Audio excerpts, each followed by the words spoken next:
kickoff meeting with Broomfield and Ponte and Busam. As I said, my colleague Dave Denovelis stuck over at the Capitol. The darn Senate went over on a debate that we have nothing to do with it, but the bill behind it, and that is the nature of the legislative process, of course. So apologies, but you'll certainly get to meet Dave in the future. I know some of you already have through some work that we've done with you all with CCAT and the Northwest Mayors and Commissioners Coalition. And then also from our team here is Cindy Link, who I already said is our air traffic controller. And so she's our office manager and just helps us to help our clients and support you in the best way. So first, also just wanted to say that I am super excited to work with Broomfield, in part because I lived in Broomfield for over a decade. And I lived in Lackamora, the Lackamora neighborhood, with the first home my husband and I shared as a newlyweds. And we welcomed both our daughters to that home. So have fond memories, went to Broomfield days and to still have connections to many, many people and many organizations in the area. So, and I'm not far over the border. I'm now in Westminster. So remain a proud Northern metro area resident, and, certainly appreciate the connections of all our municipalities and our counties up there. So very, very excited. And just again, to underscore that we have a team approach here with our work. So Dave and I are your leads, but we have 6 members here who engage and as needed on your behalf. There's times when one of our team members has a better relationship with one, so we pull them in, but know that you always have a consistency with Dave and I, and that, we are backed up by a whole team of professionals here at the office. I also wanted to just note that, we are starting our work late with you. This is February, what's today, the 9th. And of course, we're already a third of the way through the session. So I guess in that respect, we're asking for a bit of grace and patience as we figure out our process with you. Danae has been amazing and the team to get us to this point, but, we are going to perhaps need to be a little bit flexible and adjust some things in the future. And, that's all part of learning how we best work together. So thank you for, again, just knowing that we're, this isn't November or December when we're starting. we're already in the swim lane. And so we're going to need to be flexible with each other. And then lastly, would just say that underscore, I guess, the need to prioritize. Right now, as we're looking at your bill matrix, you've got 24 bills on there. There's a couple I noted maybe you want to include that aren't on there, but obviously Broomfield touches the lives of many, many, as a city and county, many of your citizens, the state at large. And so, there's just a lot that you all are going to be interested in and want to know about and be involved in. But we only have so much bandwidth, and, we always really encourage our clients to head into looking at these issues with sort of the lens of, but for Broomfield, but for you at the table, what else would happen? Who else could make the case? How could you make it with someone else? And so, you're going to need to make some tough decisions, which you're used to. That's why you're elected officials. But that's part of our job, I guess, is to tell you, hey, you need to pull back a little bit on this one, would be our advice, and maybe direct you in this way or vice versa. So with that, I don't know if, again, we just wanted to dive into the legislative. I guess I'm looking for a little direction on how best you'd like us to structure the discussion. Danae.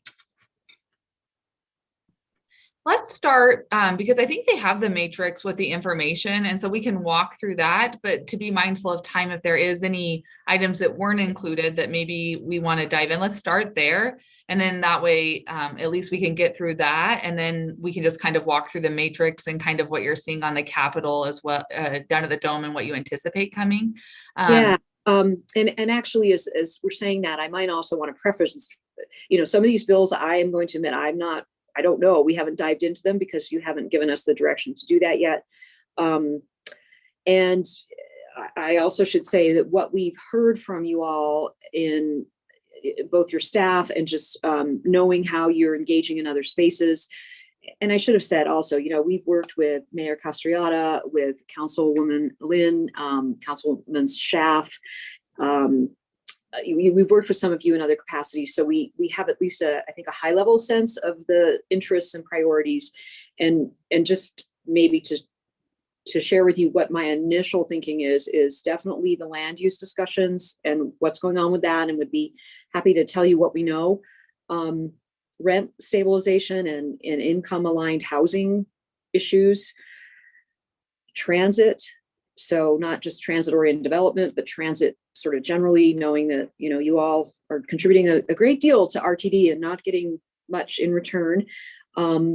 Wildfire and the oil and gas issues. So those have been presented to me as, and not just presented to me, but what I've noticed in terms of the engagement of some of the council members as the key areas where you tend to gravitate towards. So that's what we've been looking at. And I guess I would just say is that, are we headed in the right direction there? Is there something major that we haven't thought about?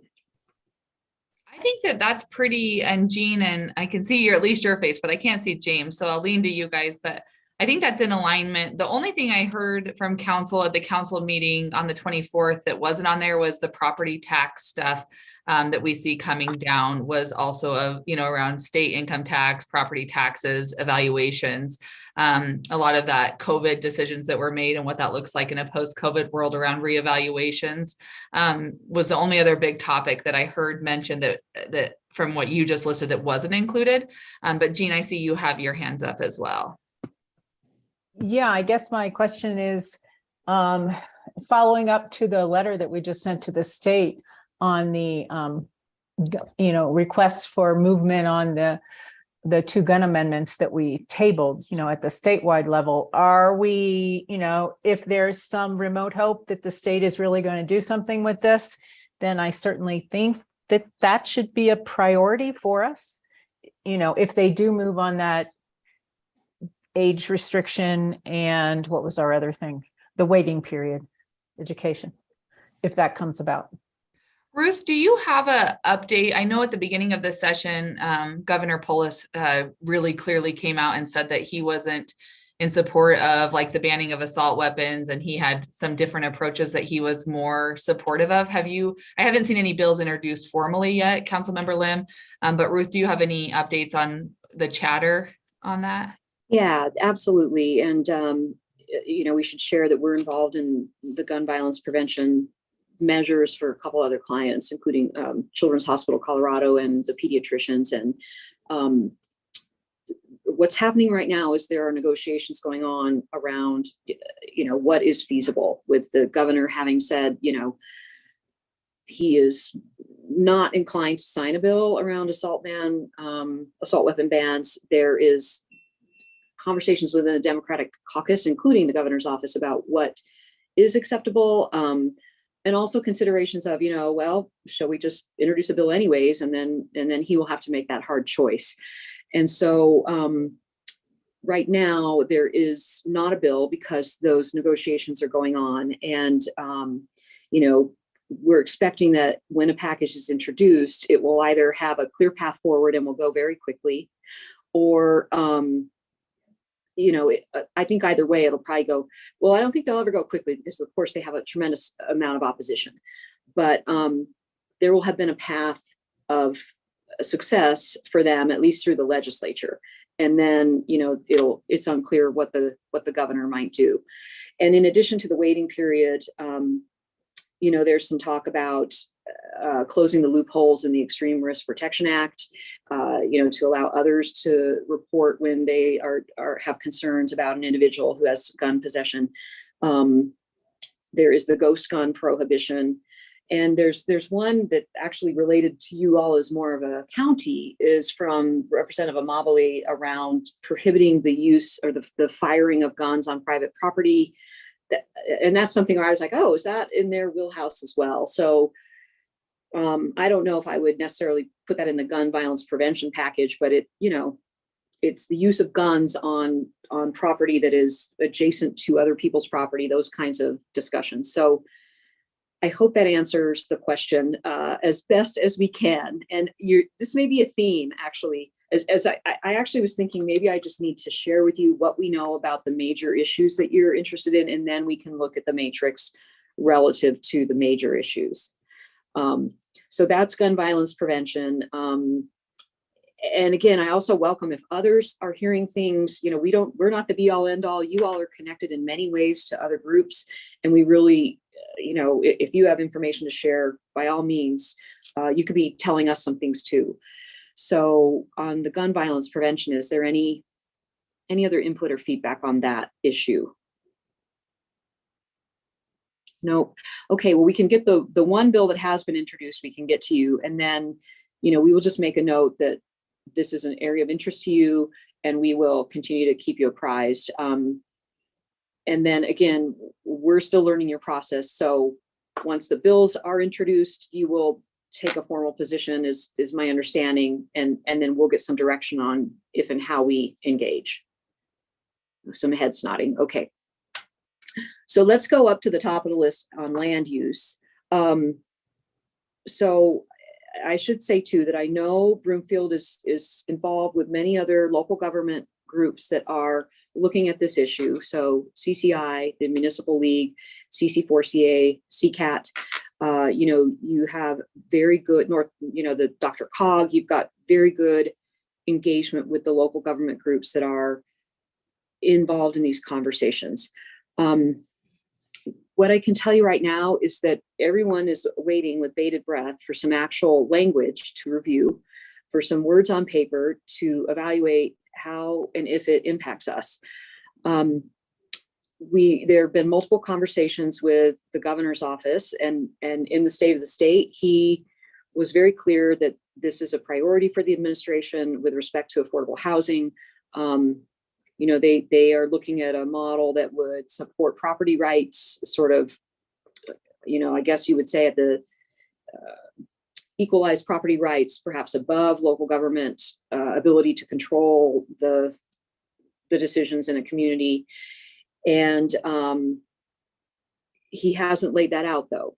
And so, there's been conversations around with local governments around the considerations that need to go into that and the balance that needs to be struck. For example, affordability. If you're going to allow for duplexes and the upzoning of units across the municipality, what's to assure that those are affordable? And how does the policy reflect the goal of affordability? Likewise with transit-oriented development, if you're going to require density around a transit center, you need to have the transit, right? I mean, Broomfield hasn't seen the transit. So these discussions are ongoing, not only with the governor's office, but with the environmental community, with the affordable housing community, and with local governments together. So we would share that CCI, CML, the Special District Association, and CCAT are all coming together to try to understand as local government entities how they best engage with these conversations. So again, we don't have any pen on paper proposals to give you. Your associations are engaging in this kind of sidestep diplomacy that's happening. And, you all are being represented in that capacity. So, and I see a hand up from Jeff.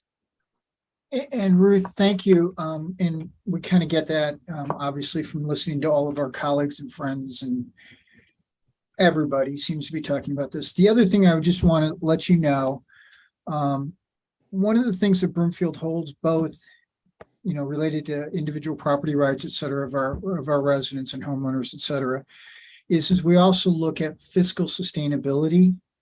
So we think about how these types of things will also affect that. So it's both that core property right, but another value that comes in from this community. So it's just for more in your background that we recognize the way Colorado's fiscal models work at the local level, that commercial and residential have some relationships in order to maintain that strength of community and provide those services. So nothing specific, nothing that needs to be there, but that's an important value that we hold pretty high, or this council and previous councils held pretty high. So I just wanted to mention that, so it's in the back of your mind at times. It's very helpful. Thank you. So yes, I don't have a lot more to report on land use issues. There has been conversation about a joint letter from the local government groups to the administration that says, hey, we'd really like to make sure you're considering our input, that we are, consulted and in a very robust way before anything goes forward. And, we maybe need more time on this, more information gathering, more conversation than, the last 3 months of a heated session. So, that one, we're just not sure exactly where it's going to land. But what I would tell you is Broomfield is poised to, at least through your associations. And again, this is something as we work with you, if you feel the need to be more direct and engaged, as Broomfield versus, or in addition to, I should say, your associations, then that's something that we can work with you on. So the next issue is related, and this is income aligned housing.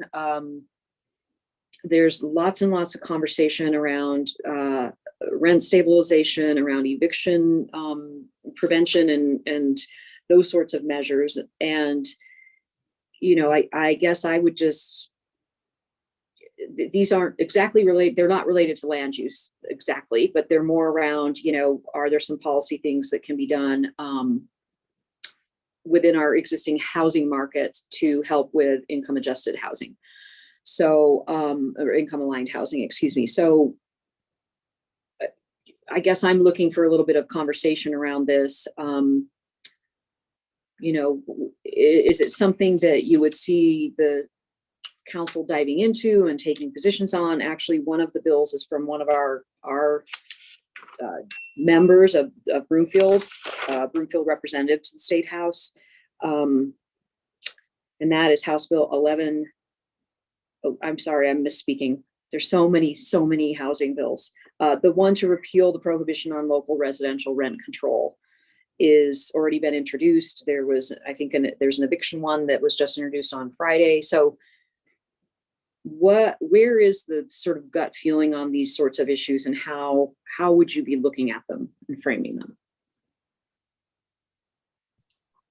I think, yeah, James, I was going to say, this is one that you had mentioned specifically around the rent stabilization, bringing it up at looking at that from a local level. And, we had kind of decided to pause to Jen's point at the council meeting. And then what Ruth just said, there's so many bills that either are in the pipe to be introduced or have been introduced. Do you want to expand a little bit on kind of what your area that you were particularly looking at of area of interest?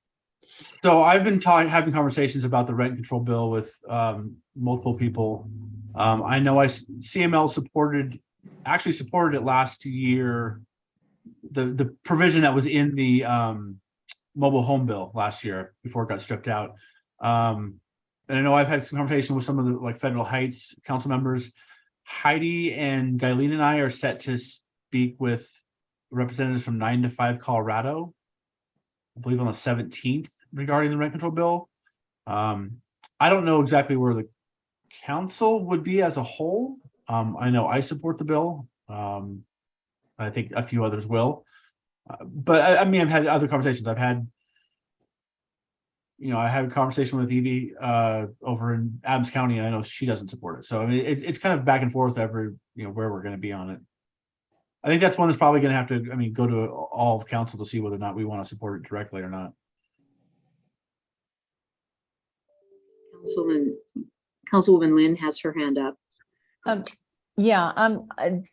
Council member Schaaf just put out a request to council a few days ago for feedback on this, because he knows, as I've seen too, that CCAT is asking for a response that represents the entire commissioners or city council members. So I've heard some council members say they know they're in support of it. I've heard some council members say they need to understand the details a little better. And I can see the CCAT conversation that even CCAT has a variety of opinions on this. I can imagine in council, we are going to have a variety of opinions and people that want more details before making up their mind. So, and my question would be to staff. One of the objections that has been brought out even in the CCAT conversation was if rent control depresses property values, how would that impact tax revenue in the city and county of Broomfield? So I'll throw that out if staff has thought And about that. perhaps, council member, I'll start. So whenever we have, and Ruth, sorry about that, but we are using income aligned. So it's just we're trying to get used to that nature of that word. So I know we all still stumble over affordable. So, whenever we have income aligned housing, council member, the value is calculated based upon that restriction. So if it's a 60% or 80% AMI, we're going to reduce the value for the assessment, and therefore your property taxes will be lower, whether it be a homeowner or for a larger business, a rental or something like that. So it does bring it down. The other mention that I would oftentimes keep in mind is housing markets are not literally going to end at 120th or at I-25. It's going to cross boundaries. So oftentimes trying to do this as a local community only makes it difficult because that's not how that's not how people think, whether you're on the north or south side of 120th. So sub-markets matter in these kinds of topics too, because of that's really what the nature is of housing in this case. Perhaps it's not Castle Rock versus Broomfield, but it's definitely Westminster and Broomfield are in the same housing market. So that would be the answer to your question. Then just also to just think, as you all think through this, think about how the markets actually work sometimes. And thank you, Jeff, for that. One thing I would add, James and Jean, I think for reference is this is always the conundrum or the challenge of legislation. And, we've kind of talked about that even in regards to the community and council priorities and those buckets that we talked about is historically we were it was easy to look at subjects as single subjects, and now they intersect and they impact everything else. So for example, this rent stabilization, CML, we've talked a lot about at CML because it impacts local control, right? Which is one of council's priorities, which may not necessarily align with, this may help move forward on the income aligned housing priority. And so that's one of the pieces we'll be working with Ruth and staff with all the different SMEs to look at and say, okay, holistically, right? Looking at it in totality, what impact does this have on income-based aligned housing? What impact does this have on our local control? How does this impact our business community and the ability to thrive? This bill will touch all of those areas, right? And so then weighing and looking at where is the biggest benefit, and does the bill as written make sense to achieve that? And one other thing I wanted to mention, since we're starting the legislative session, and Jean, I appreciate you bringing this up. This is one of those challenges too amongst all of our membership organizations. So I believe like CCAT, CC4CA, I think it's full consensus to sign on in support. Is that right, Jean? Where all members have to agree to it before, or is that not required? I know it is for some and some it is not. CCAT is consensus -2. -2. Okay. Do you know what it is for CC4CA, Jean? Yeah, it's consensus in CC4CA. Okay. So, and this is sometimes where those aren't always in congruence or alignment, right? So CCAT may take a position that's not, like, for example, this rent control. I'll be curious what CML takes.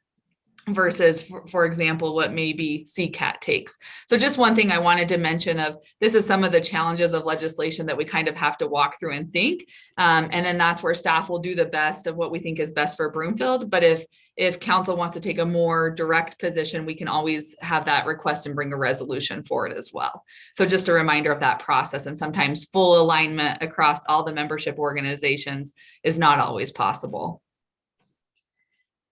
So if I can maybe this is a good example, 1115, this rent stabilization bill, to just explore a little bit with you all. What's the ideal process? Again, our job is to heads up, this bill is coming, to get you as much information as we can.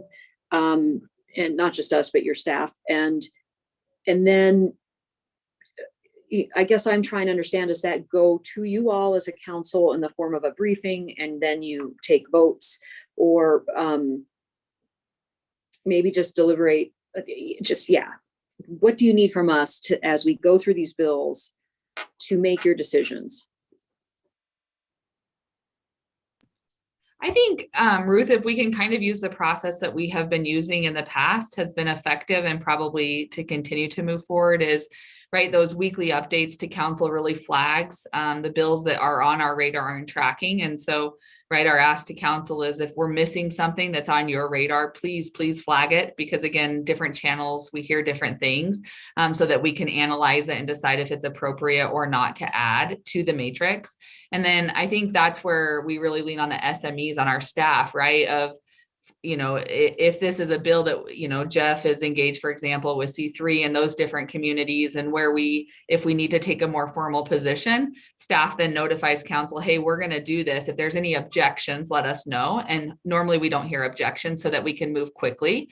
And then if there's a bill, though, that's outside of that framework, so there's always some exceptions to this rule, although I think we've dialed this in pretty well over the last several years, where we haven't had to do a lot of one-offs, Ruth. And the goal would be, right, that we're in alignment, that there's not a lot of one-offs. But if there's for some reason where we're not in alignment, staff, and how we're working with you to lobby, then that's where there's a process for council members through their rules and procedures to request a resolution be written, which could be in support or opposition, where they as a body formally adopt a resolution on a bill. So some of these bigger ones that we anticipate coming later, like the land use, that may be staff's recommendation anyway. And so that's kind of what our process is right now, of that balance of using staff and also being in alignment with council. And my recommendation is that we stay that course, just so that we can be most effective on all channels. Very helpful. Thank you. Okay, cool. So then maybe let's just keep going through the big issues, and we can, pull up some of these bills on the matrix as they relate.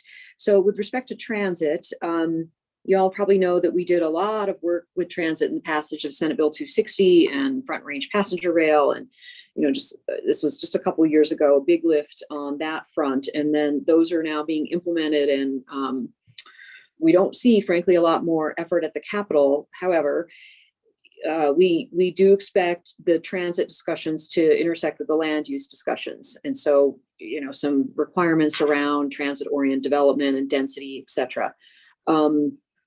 We will, be looking at those to distinctly and call them out. And we know, again, that Broomfield has done tremendous work in this area, and it's not always been, the amount of focus that you've put into it hasn't been matched necessarily by RTD. And so that's an important conversation when the land use piece comes up, is not just around the housing, but around the transit. Again, we haven't seen those bills to this point. One other one that I will note for you is House Bill 1101, which continues the ozone season transit program. This was, allowing for a free period of time for riders to, during the ozone season, to use public transit.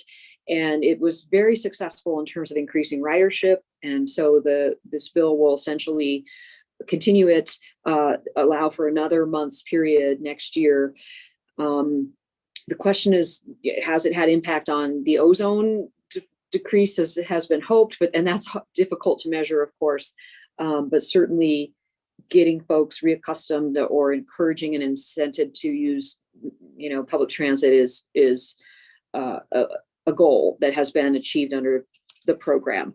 So, again, going back to the process you just described, I don't know if you guys supported the bill with the initial ozone treatment when it went through, ozone season when it went through, but this would be maybe one you could also support this year. And Ruth, just for awareness, we did support, there was some statements that went from the Metro Mayor's Caucus that was circulated with council of supporting the initiative, but that Broomfield did not support giving any additional financial dollars to the program. So in support, obviously, of less cars on the road, lower greenhouse gas emissions, using public transit. But Broomfield also was vocal in that we want to see more programs in Broomfield before we contribute more dollars to that. Got it. All right. So any other questions or input on the transit conversations?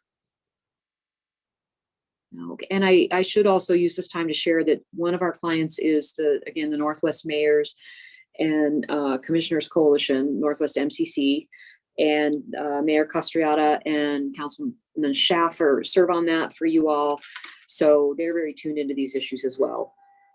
Ruth, if I could ask, one of the things during Polis's State of the State was making Colorado more livable, affordable for Coloradans. And one of the conversations, and I just lost track of it, was about the the gas tax that had been passed in previous legislations and when that was going to be implemented. Have you heard, and maybe I missed, maybe it's already happened and I just completely lost it, but any updates on that?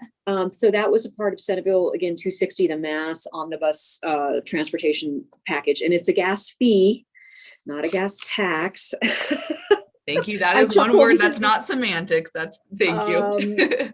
And that has been paused for certainly during COVID. It was paused and backfilled with general fund and some ARPA dollars. So, basically what Governor Polis is speaking to is to continuing that pause on that fee, knowing that we're on the brink of a recession and that consumers, that's a very sensitive gas. The cost of gas is very sensitive for consumers.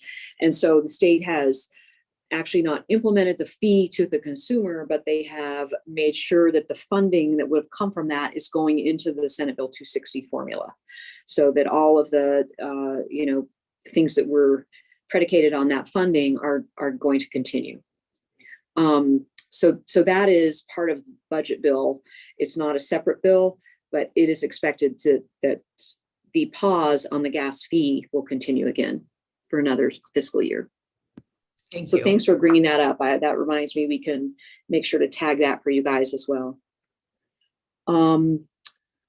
Okay, moving on to wildfire. And again, thanks here to Councilwoman Lynn for her efforts on the Wildlife Urban Interface Building Code bill that is not yet introduced. Lots and lots of work in this space in general. The legislature has invested some significant funding towards wildfire prevention, mitigation, recovery in the last many years.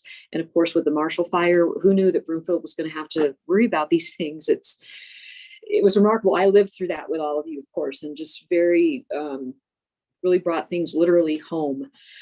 So the legislature is responding, given not just that, but of course the wildfires across the state. And there are several bills this session that seek to bolster our prevention and recovery efforts and response and recovery efforts. So a couple of them I saw you had on the matrix, on the bill tracker. I frankly am not so sure those are going to get a lot of traction.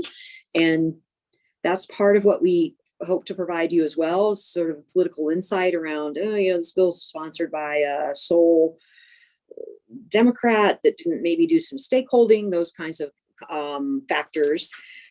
But nonetheless, we will keep track of them. And those, again, if you're looking on your bill matrix, include House Bill 1075, which is Representative Mark Snyder from the El Paso County area. And that puts in essentially a plan for evacuation like a reverse 911 that as a community, you have to tell your residents, this is, if there's a fire, this is our plan to get you out of the danger zone. There's been some pushback on that from, frankly, the fire community, who are saying fires are not like a static thing. They move and change, and you're going to need to have the on the ground personnel in the moment make the call. So there's been some debate on that. It did not come out of the interim committee on wildfire matters review, and so Representative Snyder feels very strongly about this, but it's unclear the path for that one. The next one is also wildfire 1096. And if I'm talking too fast, or hopefully you all can click on these. I'm also going, wow, we got a lot of issues and I need to get through them. So just stop me. But 1096 is also by Representative Mark Snyder, and that is wildfire resistant homes. This is getting into that space around hardening and hardening of structures, mitigation of property and vegetation.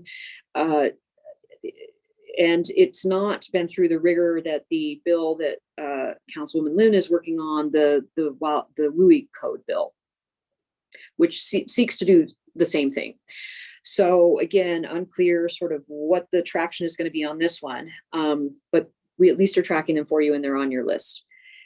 One that you didn't have on that I would recommend you think about is Senate Bill 5, and this is dealing with our firefighter workforce. That did come out of the interim committee on wildfire matters review, and really is speaking to the challenge around getting personnel, boots on the ground, to respond all across the state, and the technical and infrastructure support that they need to respond to fires. Communities are just challenged to get the personnel that they need in these situations. And so that is seeking to, do a range of proactive policy things to help us bolster our firefighter workforce. Something to look into. Lastly, the WUI code bill. I will tell you that's pending introduction as of hopefully next week. There has been months of stakeholder work on this. The bill will set up a board at the state level that defines the WUI and maybe the GUI, the grassland urban interface, at some point. So we're talking, it's defining where are the crisis areas, the risk areas that will be developed, informed by a range of data, a range of modeling, international building code, the risk assessments. There's a list of things that the board has to consider. And then once they define the WUI, they will define a statewide building code that must be active in the WUI. And so as a local government, you will need to comply with the statewide WUI code, a minimum, or go beyond it. This is, again, one of those where local control meets the need to do some statewide interventions. And it's gotten a bit of pushback from CML and from CCI, but a lot of effort has gone on to working with those stakeholders to try to belay their concerns. And, the hope would be for at least a bill that doesn't have a tremendous amount of opposition upon introduction. Councilwoman Lim, I don't know if you want to expand on that. You've been, I know, involved in the discussions. No, I don't think so. I mean, I was interested in it from the perspective of Broomfield's experience with the Marshall Fire, or coming close to disaster there, and the fact that the fire, wildfire spreads from jurisdiction to jurisdiction, so that there was a statewide, interest in preventing, setting a kind of a floor minimum. So, the board, my impression is the board represents a wide variety of stakeholders. There's a long time frame on this. What is it? 25 or 26? 26 it is till this comes out. And so my impression was that there will be certainly local government interests on the panel that will be able to make sure that, there's not too much overreach into local control and, setting the minimum. All right, any other questions or input on the wildfire issues? So it was interesting at CML with that one. It actually went to 3 votes at the last policy committee meeting, whether or not to support it. I think the first vote was to support it and that failed. The second vote was to oppose it and that failed. And then the final vote, which passed, was to oppose it unless amended. So it was, there's definitely, the majority is concerned about the local control issue, but there is a pretty vocal minority that I was part of to move forward with something and to keep ourselves at the table with it because wildfires don't respect boundaries. So. Yeah, well, that's great to hear. And certainly the legislative process, forces the well, first know that there's been outreach and CML's been at the table and, I know a very respected partner in trying to figure it out. So,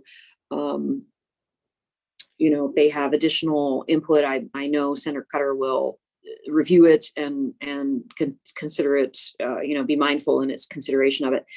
And of course, there's a legislative process. So those issues will come out in a hearing and we'll all have the opportunity to discuss them. But again, that's one where we can keep you apprised and, here's the bill is introduced. If you want to take a position, then, we can engage on your behalf and with you at the Capitol. Lastly, I guess on wildfire, I was just say also that there's the whole budget process, which is, very powerful. It doesn't get maybe so much attention as these bills that go through the regular committees of reference. But when you think about it, you all know this, right? Where you set your budget is where your priorities are and how much that is influencing the policies that you want to pursue. And so wildfire in particular is one where, again, a lot of the decisions have been made at the Joint Budget Committee around putting resources into these various programs, combining them, restructuring them, those kinds of things. So lots going on that front as well. Okay, oil and gas. So I am going to be completely transparent and say this is probably the area for you all that I have the least amount of knowledge. I've been involved in the periphery, was certainly, new and was part of the discussions for Senate Bill 181. But this is one that I will say our team is going to need some fast crash course, understanding. Having said that, we did do a bit of due diligence before this call, and we're aware that there may be a couple more bills coming this session around, as you said, Danae, alignment with the Air Quality Commission and, whose role is it versus air quality versus surface issues and how those things interface. I guess maybe what we would recommend is a bit of a deep dive for us or just some further direction for us on where and how you want to position Broomfield. It was shared with me that there is a group of counties that, are pretty involved in this from more of a less regulation perspective is maybe how I'll put it. And so, I guess we just need to learn the players and where you all fit in all of that. But I guess the good news is we have a bit of time before bills are introduced. So I'll mention, I think the big ones just for everybody's reference, and Nancy, if you have some additional background as well, or Pat, I think one of the big ones is the forced pooling legislation, which again, we've seen draft language. It has not been formally introduced, at least when I last checked yesterday. And I know Jean is more intimately connected with this as a person, Jean Lim, not necessarily as a councilwoman or council member. But we're anticipating to see that come. We have been doing some work around that drafting with our outside counsel. So we have seen that draft bill. And the way that Broomfield has kind of leveraged our voice around oil and gas, where we've seen the most success is by coming together with our peers as much as possible. So there's a local government coalition that is kind of taking some work on that. And we have agreed to be a part of that as we analyze the bill as it comes forward. So that's where, when that bill is introduced, we'll get that added to the tracker. That will be one that we will monitor and then determine kind of what position we need to take, if any, once we see the actual language. So that's one. And then Ruth, And can I think- ask, oh. oh, I'm so sorry. When you No, go mentioned ahead. this other local government coalition, I also made me think that CC4CA is very involved in this space as well. Is that fair? From what I've heard, and I just got notes from yesterday's meeting, Jean, but I know you were on the call. Do you want to expand on that as well? We haven't talked about, in CC4CA, we haven't talked about the bills that are not, introduced yet as far as this goes. So we have not talked about force pooling, even though some of us in CC4CA know that's coming. And what I was more surprised at is that CC4CA has not talked about the restructure that Danae sent to council about with the takeover of the carbon sequestration with in the renaming of the COGCC to cover that. That to me seems like a huge procedure, that needs to be vetted more than just for whenever it gets introduced. And, it's not even introduced yet. And there's going to be this big process of increasing the size of the COGCC that some of us have questions about in the first place. So that was my gut reaction. And then that it wasn't even on CC4CA's radar that it was coming, as far as I know. Yeah. So, and I saw your email, Jean, I'm sorry, from this morning about sharing that with Jacob. We're still kind of digesting our meeting yesterday. So I'll give a verbal update, and then Jason, I know I'll be working with you and your team as well. So two things. So one, the force pooling bill, as I mentioned, and I don't know, Pat or Nancy, have you heard? I haven't heard any time frame of when we can expect that to drop. Have you heard any updates? No, soon, Okay. but Okay. no exact date. There's going to be this big day where all these bills just start falling out of the sky, and we're all kind of holding our breath, right? When this is going to happen. So, anyways, and it will be intriguing. Like Ruth said at the beginning, we're already a third of the way done. So it's interesting. Normally the first bills introduced are the ones kind of where you focus on them through the whole session. They were worked on heavily in the interim. And this legislation session seems to be a little bit different in some of these bigger areas. So we will continue to monitor force pooling with Ruth. And then when we do see that bill, of course, making sure that gets added to the matrix, Cindy, that would be one of those.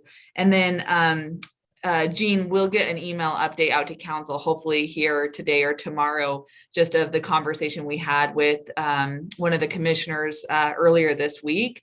And Jason, please add, or Pat or Nancy, but my impression from the meeting is that it's timely and that they are going to bring the bill forward and move it. And the local governments that were on the call were very vocal about concerns that we had and when our opportunity to provide feedback would be. And I think what I heard was they're going to get the legislation introduced and then maybe address some of these bigger concerns in rulemaking. So that was my takeaway from the meeting. I see Jason shaking his head, but Nancy and Pat, I don't know if you have anything else to add. So we had several of our staff on the call yesterday, representatives from public health, from the oil and gas team. So, and as well as, like I said, very lots of members from other local governments as well, both in the legal offices as well as in their oil offices as well. So we'll put an update together and share that out, Jean, and then from there, then you can forward that on to your CC4CA, because I would agree. I think that that's more in the lane of CC4CA. And if you read the legislative paper, or the white paper, it's big. Still trying to get our head around it, but it could have some very, very big impacts to your point. And it's something that we're actively monitoring and tracking and staying on top of. And so Ruth, to your question, that will be one very much where staff is engaging on a much higher level than the other legislation. So I kind of think That's good. we'll work on that, but definitely Aponte Busan, that's where we need your help, right? On all those other things of being a voice and making sure we have a consensus down at the Capitol. But this is one for sure that our staff will actively be engaging on many levels. Great. Did Jason, Nancy, Pat, anything else from your perspectives to add? Councilmember Lim, we, at the state level, our Colorado Association of Local Public Health Officials doesn't have a priority focused on climate change. So I shared this with our metro area public health directors for them to share back with their elected officials. So hopefully that gets some traction. Great.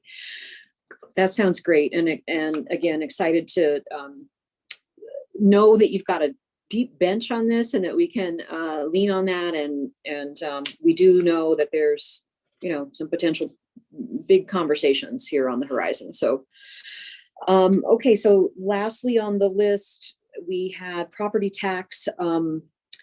So this is, again, I feel like we're a broken record.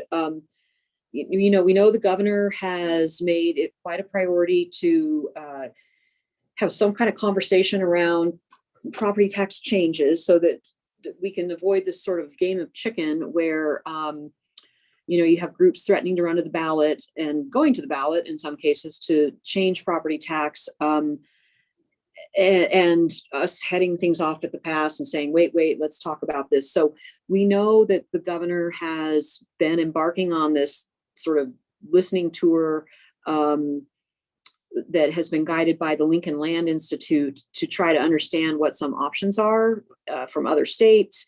How can we do some policy reforms, knowing we uniquely have Tabor and Gallagher and all of those things that intersect with one another. No one knows quite where that conversation is. And what we can report is that the Special District Association has called together local governments and education groups for conversations around, again, the message needs to be to the administration, hey, property tax is a huge issue for local governments, and when and how do we sit at the table together and talk about this? So there's nothing, to my knowledge, that is out there floating around in terms of a proposal that, actually has maybe some wheels and traction on it, but the local government and education interests are bracing and trying to get ahead of that. So again, I know CCI, CML, CCAT are at that table. They're probably reporting just what I reported in terms of there's not much meat there, but we are trying to be prepared. Is anybody else hearing other news? Okay. All right. Well, so then maybe I didn't want to not, miss thing. I know there's some human service bills that you all have had on the list. Maybe with our limited time here, is there any, and are we ending at 1:15? My apologies, or 1:30? 1:15. That's what I thought. So are there any bills that you all would call out to our attention that we haven't discussed? Just, sorry, two more that I'll just mention, just so it's in the recording as well. And so it's in your background. And I know we have Christina and Chief Hempelman on the call.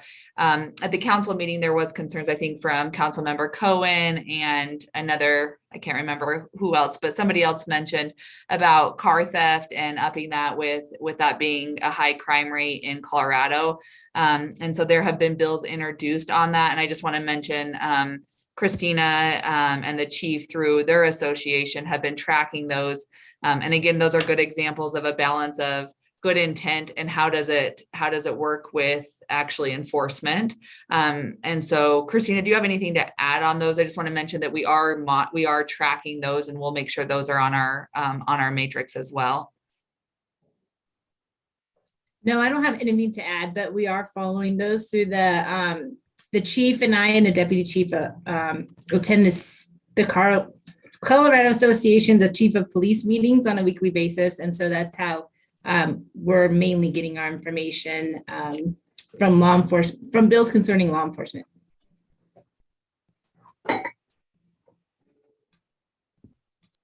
James, I see your hand up. Yeah, I don't, on that subject, I don't know where the rest of council is. I haven't heard, we had much conversations, but I've had some concerns about those bills that I've heard, the one specifically about making all car theft a felony. I have concerns on that one regarding, especially for first-time offenders. So I'm not sure how council would come down on that, but that's just kind of to put on your radar there. I think there's a distinction between first-time offenders and repeat offenders. So I think that's my take on that one.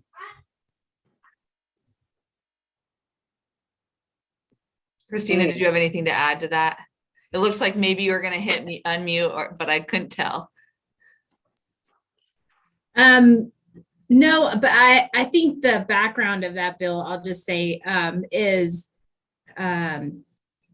the inequity between car thefts and the value of a car. And so a car that's valued very low would not get the same treatment if that's stolen as a car that has a higher value. And so I believe that's the rationale behind that. But yeah, I think for me, I would, if that's the rationale, I would make all first-time car theft, regardless of value, of a misdemeanor, and then make repeat offenders for all cars a felony. But that's the direction I would go with it. But that's, obviously not. I'm not sure where the rest of council would be.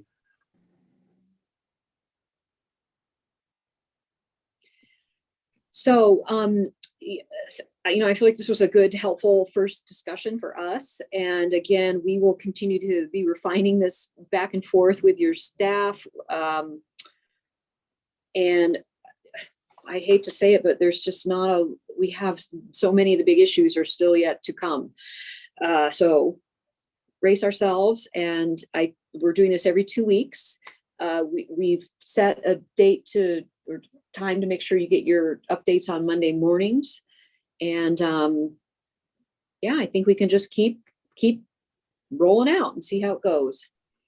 And I think I will mention, Ruth, I think we're on the every 3 week cycle. So we are. I'm so yeah, sorry. It's okay. No, so we're on the every third Thursdays, and for the council members that are on here as well as the staff, they're all on our calendar. Everything's on the calendars. It's the same Zoom connection for each meeting.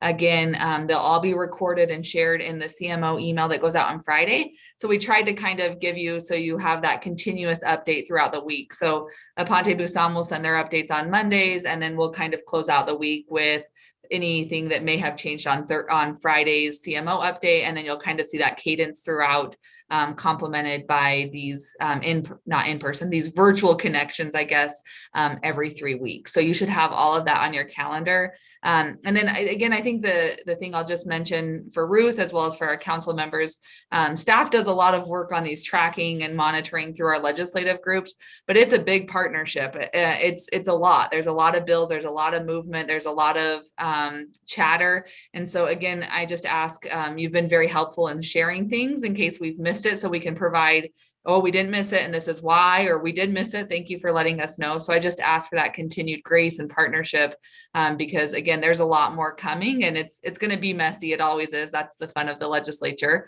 But working together and helping each other flag it will help us navigate that. So thank you. I think we've kind of kicked it off pretty well this year. And I know for staff, we look forward to that continued collaboration as we move forward.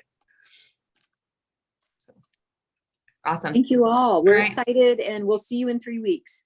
Great. Take care, everybody. Have a good weekend. Thank you. Thanks. Paul.